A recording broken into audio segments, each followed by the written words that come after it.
Kidding. But here's the other side of the coin. The goal of politics is coalition building. Our only job is to figure out how to win the next election. Not to gloat or beat our chest that you were right or I was right. It is about gaining power moving forward so you can enact your agenda and help the most people. And sometimes that requires putting our egos aside and saying the words, quite simply, you're welcome. It's hard, I get it, but what is more important? Saying, I told you so, or saying, come be a part of our coalition and help us win moving forward? I tend to think it should be the latter.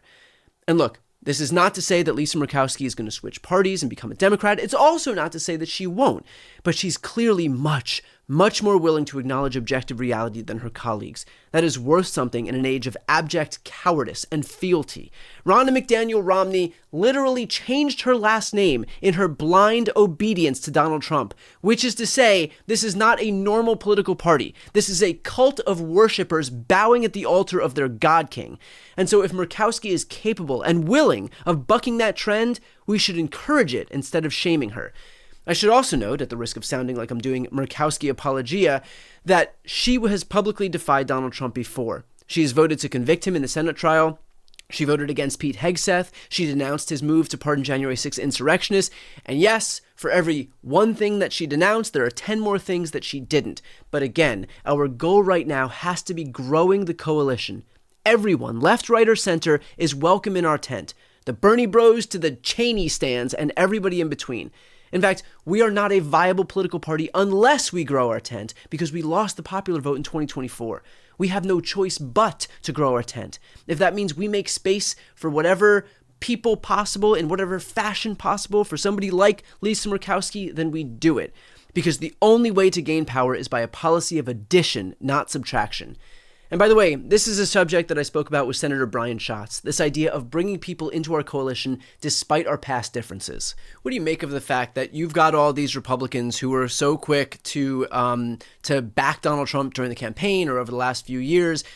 People like Meghan McCain, for example, who came out and tweeted, inject every policy into my veins, who are now coming out, and Meghan McCain is one of them, Dave Portnoy is another one, now coming out and basically, recognizing that they themselves are being impacted and so suddenly have an impetus to speak out.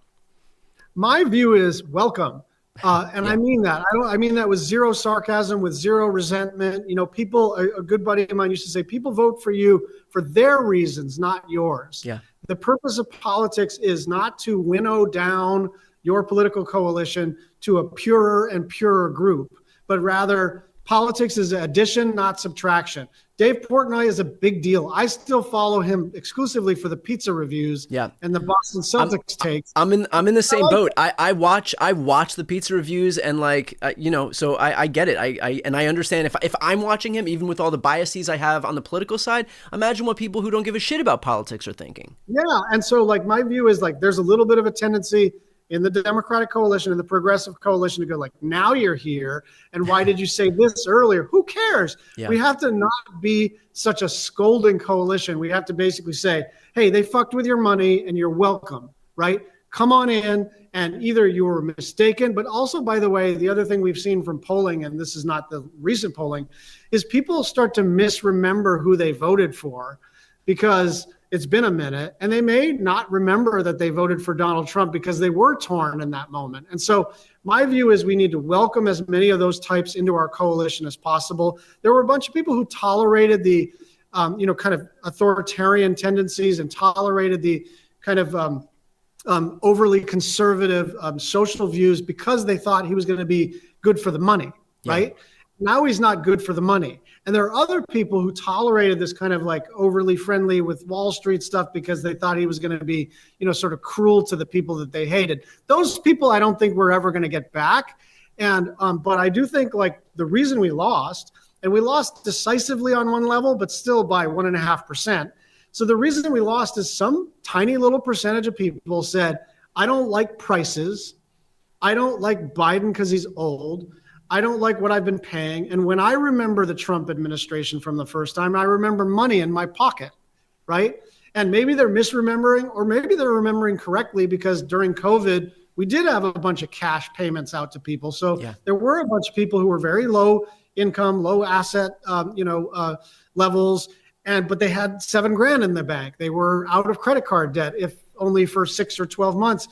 And they wanted to go back to that time. So once you start messing with people's money, I think we should not assume that there are any permanent realignments, and those alignments only go against us, right? There was a bit of a realignment in the last election. It's a very real thing. But now we need to think about the veterans that have been laid off, the people who depend on Social Security, the parks workers, the FAA folks, the current and former military people, civilian and military, and then anybody of the 60% of the Americans who've got money in the stock market, either individual stocks or mutual funds, 401ks, 403bs. Everybody's welcome in our coalition. If you hate all this shit, you're part of the team. So please, keep in mind as we move forward that we are not here to impose purity tests.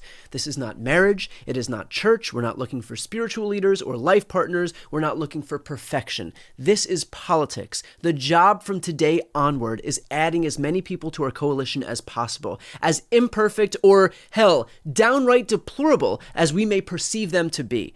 I would rather be part of a coalition that I agree with 75% of the time that has power than a coalition that I agree with 100% of the time that has no power. And I presume the rest of you agree. And so my posture here for anybody willing to buck Trump is quite simply, welcome.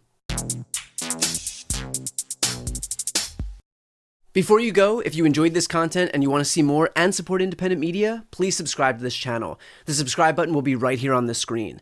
But second, the reality is that we are now in a political environment where this administration can lean on any of the social media platforms to suppress certain voices if they don't like critical coverage. That means my longevity here is in the hands of a few tech billionaires who are already making it clear that they are willing to cater to this administration. To that end, signing up for my newsletter is a way for me to reach you directly if that ever becomes necessary. I'll put the link right here on the screen as well, so please sign up. It's free, but there's also an option to do a paid subscription if you'd like to support me and my team. I really appreciate it. Thanks so much for watching.